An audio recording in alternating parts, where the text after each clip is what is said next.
I think teachers are leaving not because they're burned out. They're choosing to leave because they're not valued. And I'm tired, especially this year, of the people who were elected to office telling me I'm worthless. They think I'm worthless. They think all of us are worthless. And my students tell me otherwise. I know I'm not. I know in my classroom I'm valuable. And I'm valued. Hello and welcome back to The Perch from the Wyoming Tribune Eagle. I'm Noah Zahn, your local government reporter here. Cheyenne's South High School has lost nearly 40 teachers, coaches, and staff since August of 2024, according to data provided by Laramie County School District 1.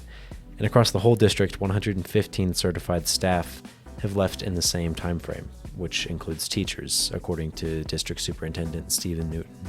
Teacher recruitment and retention has been an ongoing issue in the district and across the state.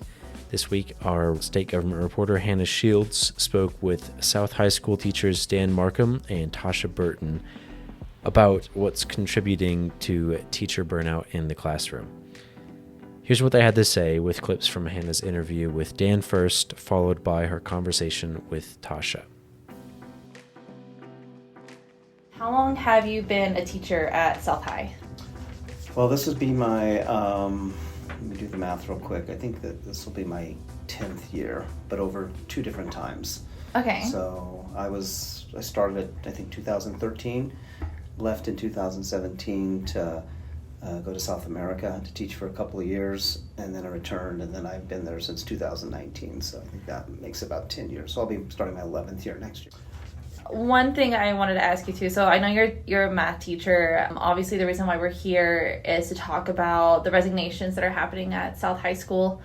This was also something that you mentioned during the Laramie County School District 1 board meeting. Yeah. You described it as a mass exodus. Why mass exodus? Like, that's pretty illustrative of what's going on here. I tried not at the board meeting to necessarily point out just at South. It was more just the district, because I know East has been struggling to replace a number of math teachers, and I have a feeling they probably have some things they're doing in other areas too. I don't know so much about Central.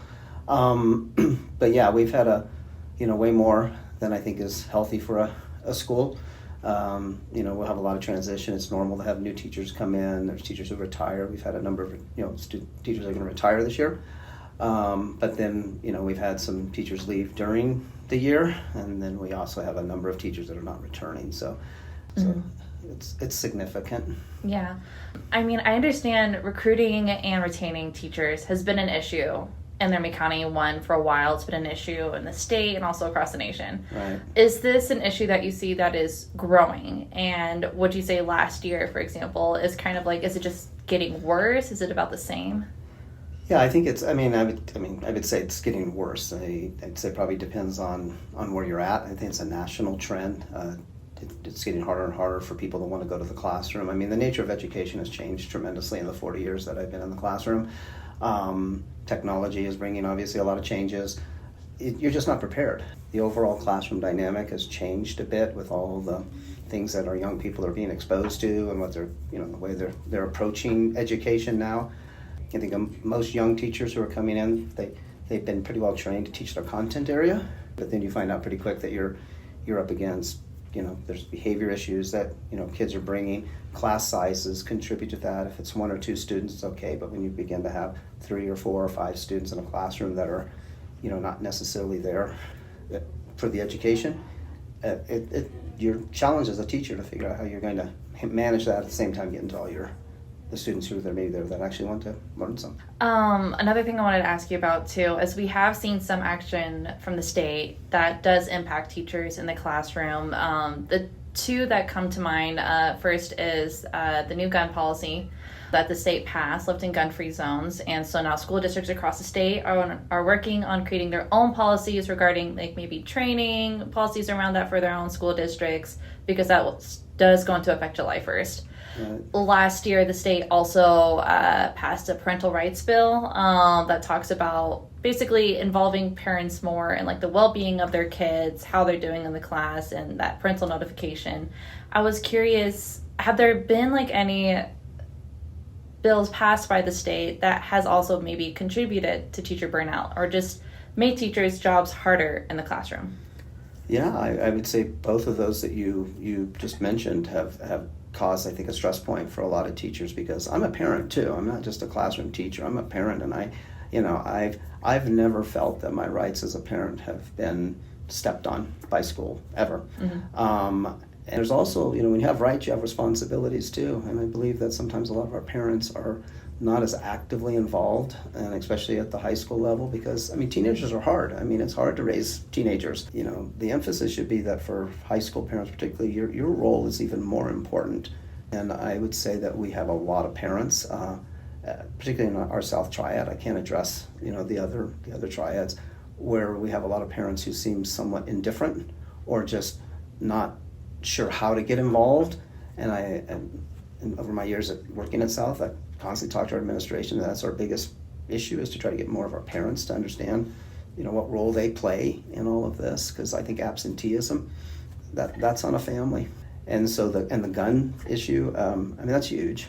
I'm struggling with this one a lot, because I believe it's not the right approach, and it's my personal opinion. As a parent, I like the suggestion. Actually, I'd already brought this up, and I was glad to see the CTA bring it up about having virtual parent conferences. I honestly feel that I'm going to have an unequal balance of power now if I'm in a parent meeting. Not that parent necessarily is carrying, but I don't know. I can't ask. I can't know. And I'm not going to carry personally. I don't want to be a teacher who's walking around the school with a weapon. I just think that's a complete capitulation. Again, these are my personal feelings. I think we're not making things safer, but this has really put a barrier, which would make me feel very uncomfortable. And so this might be a circular, redundant question, but like kind of going back to the main reason why we're here, which is teachers are leaving their jobs, whether it's the district, teaching overall, Wyoming. So what are like some of like the main reasons why teachers are leaving that you've been hearing about? Well, I think the biggest issue is one of, there's a lot of student apathy, because, teachers are also pressed to say, well, we got to make it relevant to them, that we need to make sure that when kids come here, they fully understand why they are learning what they're learning. That's a pretty huge challenge, because, again, comparing when I was in high school, over 40 years ago to where we are now, it's good. We all want to know what's relevant, but sometimes relevancy only comes with time. And so I think a lot of teachers have felt that basically the solution is do your best to keep these types of extreme problems in the classroom with you, deal with it, and then do the best you can with everybody else.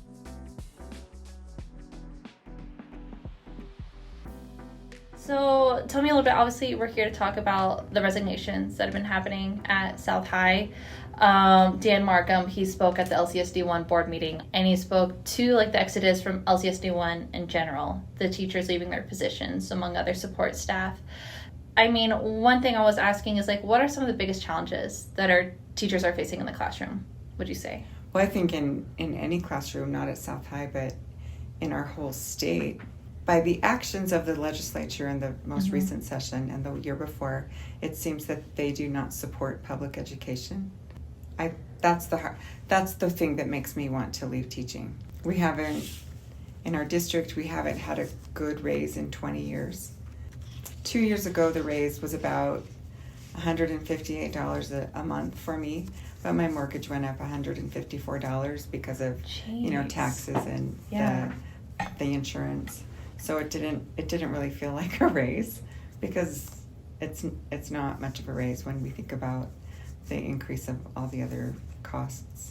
Yeah, and that was something you were telling me too when we were texting, was to kind of look at the teacher salary schedule over the last few years. So, you've been in this since 2001, so a little over 20 years.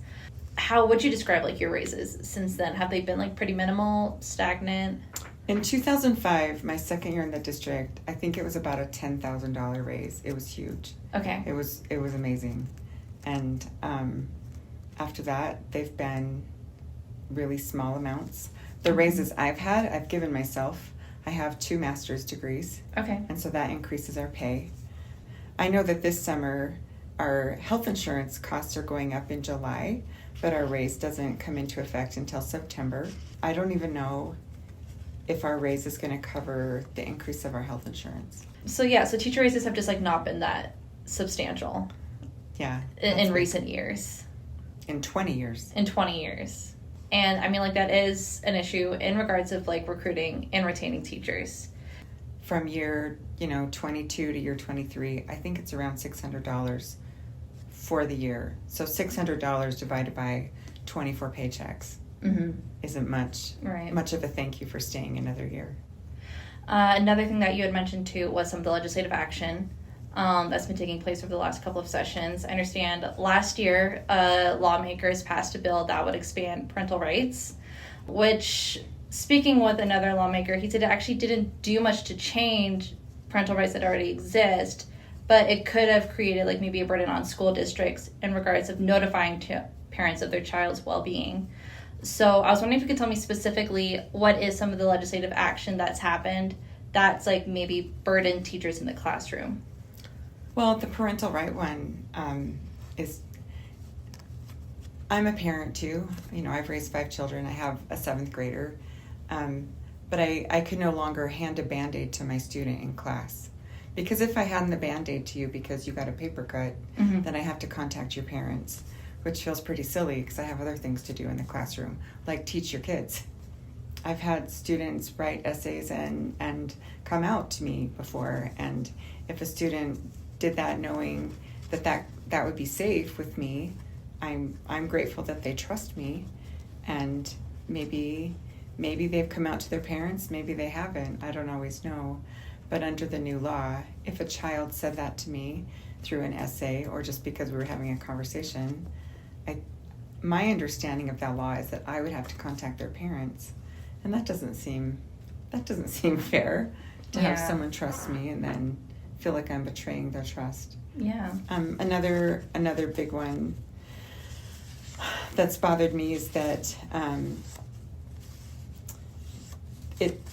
it didn't pass, thank goodness, but in the House there was a bill for 18-year-olds. You only had to be 18 years old and pass a background check, and you could become a teacher or administrator in the state of Wyoming. And it passed the House, and it passed the committee and Senate, but the Senate as a whole shut it down. So at least the Senate as a whole values my 20-some years of experience, my bachelor's, my 2 master's degrees. They value our education, but it seems that the House does not think it takes much to be a teacher. And really, besides not paying me what I'm worth, what better way could they say we don't value you than to say anybody can do your job? Just some kid from high school. Yeah. They don't even have to graduate. Just be 18. It's incredibly disheartening. There's also been a rise in behavioral health issues in the classrooms as well. I wanted to ask you if this is something that you've been experiencing in your own classroom and how that's been impacting your ability to teach. Dan Marcum spoke a lot about student apathy. That's the biggest one. Okay. Dan and I primarily teach upper level kids. I teach juniors and seniors, and that's what I've taught for over a decade, juniors and seniors. And so, like the naughty behaviors, the disruptive and those kinds of things, they work them out by the time they come to my junior English class. Okay. He's right. The apathy is hard. I think that just scooching by with a 59.9%, that rounds up to a D, and that's enough for some people. And I don't feel like that's my fault. I think that's probably a problem that comes from home. And that was another thing that Dan was mentioning too. In fact, second to student apathy was the increased use of cell phones in the classroom. It creates a distraction. It makes it harder for students to engage in the lesson. I mean, as a teacher, do you feel a lot of support from the district right now when it comes to handling that cell phone disruption in the classroom? I don't think I do. I don't know about I wish the district could just make a policy and say, no more phones, don't bring them to school. Yeah. But I watch kids walk out of my son's elementary school looking at their phones. And I know in this last legislative session, and this has probably happened in previous ones, but a couple lawmakers did propose some bills regarding cell phone use in the classroom and restricting it, but those did not make it through. But I wanted to ask you, do you think this is something that should be handled at the district level, or is there room for like state action on this issue? I don't know. I don't know how the state, if we can't even enforce it in our building, right, or our district, how's the state going to do it? Last fall, Governor Gordon and Megan Degenfelder, they wrote a letter about cell phones and how damaging they are, and I felt like they were urging me to not let cell phones be in my classroom, and I thought, you're preaching to the choir. Yeah. I already know this. Right. But I made all of my juniors and all of my seniors, we read it, and I turned it into an English, of course I had to turn it into an assignment, but they worked on organization as they read the separate paragraphs, and then they had to organize it the way they thought made sense. But I wanted them to know, your governor even thinks this is a problem. Right. I mean, what are some other reasons why we touched a lot too. We also talked about legislative action and like teacher salaries. I mean, like, would you say these are just like the big reasons that are contributing to teacher burnout? I don't want to leave because I'm burned out. Right. I'm absolutely not burned out on being a teacher. I want to leave because my legislature, and I think even people in the city of Cheyenne, on our board of trustees, they don't value me. They don't value what I do. They don't value me enough to trust me to be the professional in my English classroom. They don't value me enough to pay me a livable wage. I worked 2 jobs for 18 years.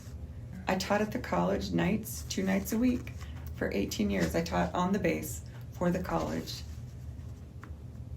because I wanted to be able to buy my children some things beyond shoes, groceries, clothing, shelter.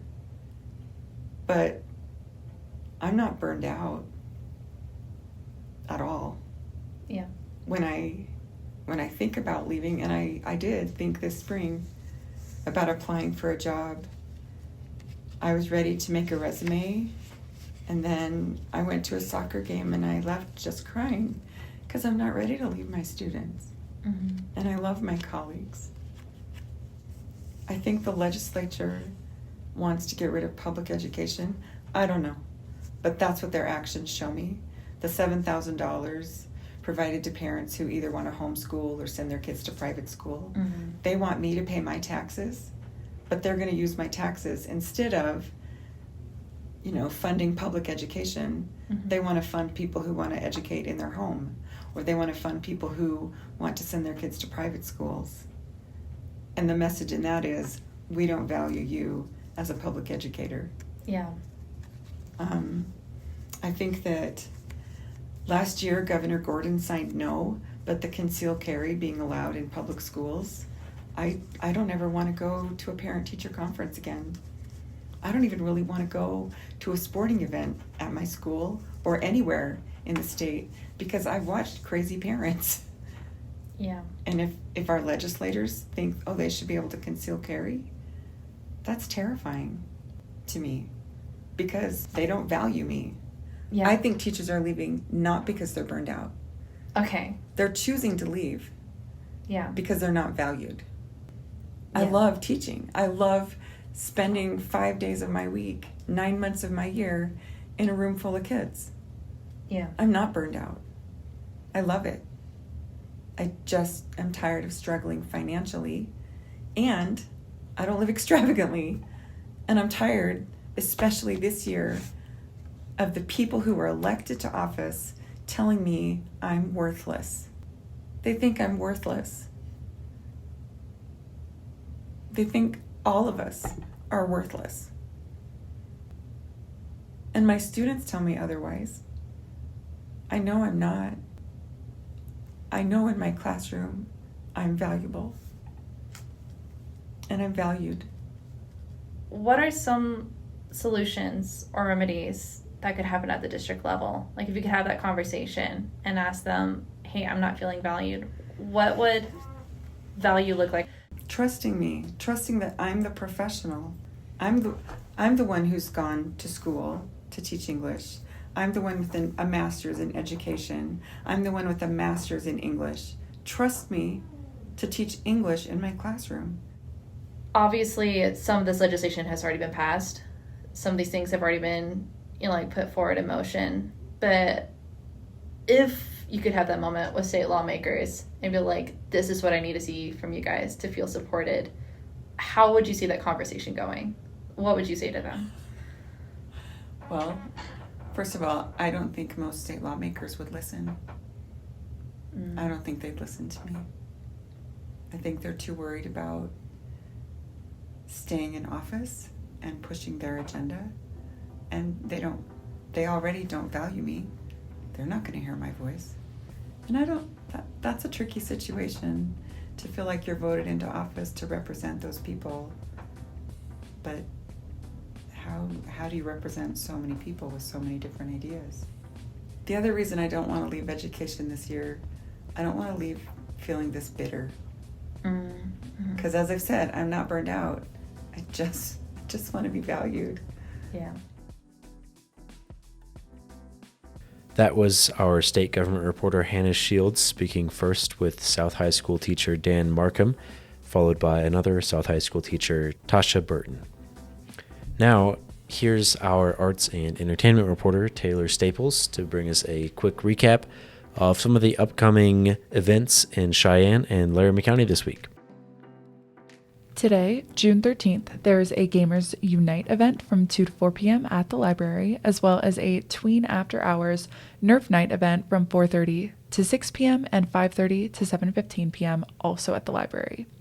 Then, the first Hell on Wheels Rodeo and Chuck Wagon Dinner of the season kicks off with doors opening at 5 p.m. at the Laramie County Fair Rodeo Arena at the Archer Event Center. Also, today is the first day of the Wyoming Brewers Festival from 5 to 10 p.m. at the Depot Plaza. Pride Karaoke will also take place this night at 6 p.m. at Blue Raven Brewery, and to cap off the night is Fridays on the Plaza with Those Crazy Nights and Year of the Pig beginning at 6 p.m. at the Cheyenne Depot Plaza. On Saturday, June 14th, Black Dog Animal Rescue is hosting a cornhole tournament and block party from 9 a.m. to 4 p.m. at Blue Raven Brewery. Also, this is day one of the Wyoming Brick Convention Lego Fan Expo from 10 a.m. to 5 p.m. at the Cheyenne Ice and Event Center. Then, Cats and Coffee Connections is hosting a wood sign making workshop from 1 to 3 p.m. And En Avant Dance Studio has a Unity and Community Dance at both 2 and 6 p.m. at the Cheyenne Civic Center. Saturday is also day 2 of the Wyoming Brewers Festival from 3 to 7 p.m. At the end of the night, there will be a free Sophia Talbot concert from 6 to 8 p.m. at the library. On Sunday, June 15th, Frontier Trampoline is hosting a car show event from 10 a.m. to 2 p.m., and the Wyoming Brick Convention Lego Fan Expo comes back for day 2 from 10 a.m. to 5 p.m. On Monday, June 16th, the library is hosting an Eras in American Art and Culture event that will focus on the 1950s from noon to 1:15 p.m., as well as the Continued Fitness series with Ralph Tamir from 6 to 7 p.m. On Tuesday, June 17th, the Wyoming State Capitol is hosting a Wyoming Walks Stroll Among the Bronzes event starting at 10 a.m. People can also have fun with Cape Ritz from 3 to 4:30 p.m. at the Texas Trail Museum Park in Pine Bluffs. Tuesday is also the first day of the Cheyenne Civic season, beginning with a civic chat about guiding tomorrow's changemakers at 5:30 p.m. at the library. Then there will be a dinner and book club event from 5:30 to 7 p.m. at the Burns Library branch, and another Cheyenne City Band concert titled Music from the Small Screen starting at 7 p.m. in Lions Park. And the night will end with a Blind Melon concert at 8 p.m. at the Lincoln Cheyenne. Then on Wednesday, June 18th, the library is hosting both chair yoga and poetry at 11 to 11:40 a.m.